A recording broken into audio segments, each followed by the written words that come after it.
international body coming to us, there is a big hope that I think the world is really fighting for peace and the right of people that are marginalized. The FCT issue is not very open to anybody who will come to the city center. He will not understand the matter of FCT. And that was why organization of OIDA decided to register ourselves to see how we can let the world know that what people come to see in the federal capital city is not what actually is the federal capital of Nigeria. And this meeting today and this grant that has been given is, I cannot know how to explain it than a typical original habitat person, when he is assisted in a way that he didn't even expect, sometimes he will shed tears of joy. I'm shedding tears of joy because Creator has now made it in the heart of the Mercator Foundation and Christ to let the world and Nigerians listen to our issue. There is no way you can practice democracy in a country like Nigeria, the giant of Africa, where the seat of government is staying here and the government make it look like we don't exist here. But thank God for this very meeting today. There is one thing I want to just request that I didn't hear any person saying it. And with this interview, maybe it can get entrance. According to Millennium Development Goal 2008, Community Studies Report, they revealed that there are 858 villages in FCT that existed here before 1914 that Nigeria was amalgamated. All government parastatals everywhere in 36 states, governors never address their villages as satellite towns. Why do you address our communities that are here as satellite towns? So I want to beg that let Nigerian government and this project that is coming change our name. They are villages, they are not satellite towns. They were here before the federal capital territory was created.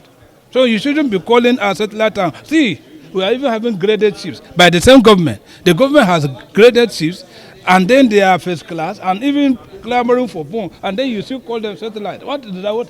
That word is trying to deceive the public, thinking that the city center, the other area was suburb that was shut out from here, and there is no community that has been shut out. No compensation, no school, no road, no hospital, no development. We are agricultural people. We have collected our land, developers, land swap, all kind of things. Please, there are villages and not satellite towns. Change. Every village has their name. Even while you are doing the interview, it's called this is Metama. The village exists here. The owner of this place was paid 22,000 naira for his compensation, and then you call him satellite town because it's not. I think something should be done. And thank God for this day. I believe that with this kind of information, the world will hear it and come to see how we can address the country, so that we can use this FCT platform that has been only agitating and government to listen and do the needful, so that tomorrow Nigerian government can tell other part of Nigeria that are trying to use insecurity to protest their issue, that FCT can be a model. That when they were having marginalization for 45 years, they were only clamoring, and the government listened, and it's the seat of the center of the country. So other part of the 36 states should also agitate not to use violence and kill each other. You kill human being, even if you get what you want, you will live with conscience traumatized for life, and you have killed yourself morally, spiritually, psychologically, and otherwise. But original Inhabitants have been dialoguing. Nigerian government listen to it, so that we can find proper bearing of what the reason for creating federal capital territory will be achieved as a model of unity. And the people are saying, let's unite and then correct the matter. So that it won't be anybody losing his blood or shedding his blood because we want to agitate our issue. We know because we are all aware that the federal government, the seat of government was relocated from Lagos to Abuja 76.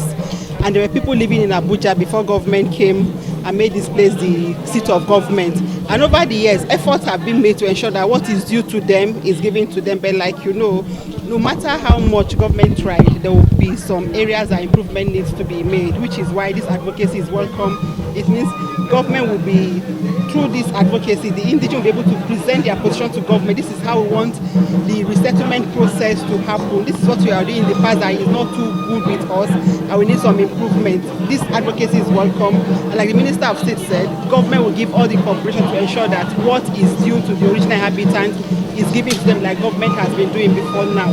And we shouldn't limit it to only their rights, also include right to have good education, health care, which is why the chief of Keshi also said that it should go beyond their rights in terms of land and also transcend to them having quality education and good health care for the women and girls. This project is to support original inhabitants of the FCT to claim their rights that over the years had been violated by the fact that the relocation of the federal capital from Lagos to Abuja has deprived them of their ancestral lands, has disrupted their cultural heritage. Their farmlands have been taken away from them. So their source of their livelihood, their cash crops, farmlands, everything have been destroyed in the name of development without any form of compensation. And where compensation was even attempted, it was more or less like something that you can't even live to say, oh, this is compensation. So for us, we feel that their marginalization, the inhuman degradation of their land, the forceful acquisition of their ancestral homes, all these need to be addressed. So, and more also that today our constitution has regarded them as stateless population within the Nigeria setting.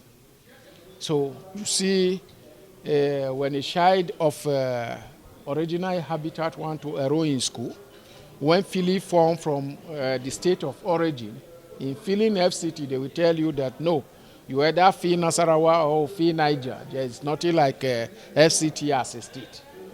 So these are gross injustice that have been done to these original inhabitants.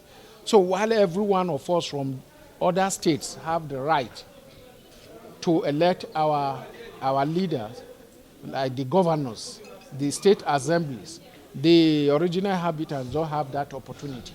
They are completely deprived that opportunity. So they cannot vote for governor. In fact, they don't have governor. By the constitution, the president of the Federal Republic of Nigeria is the executive governor of FCT. And for that reason, knowing that he will not be able to perform that role, then he appoints a minister who is usually not from the original inhabitants. And so he has no stake whatsoever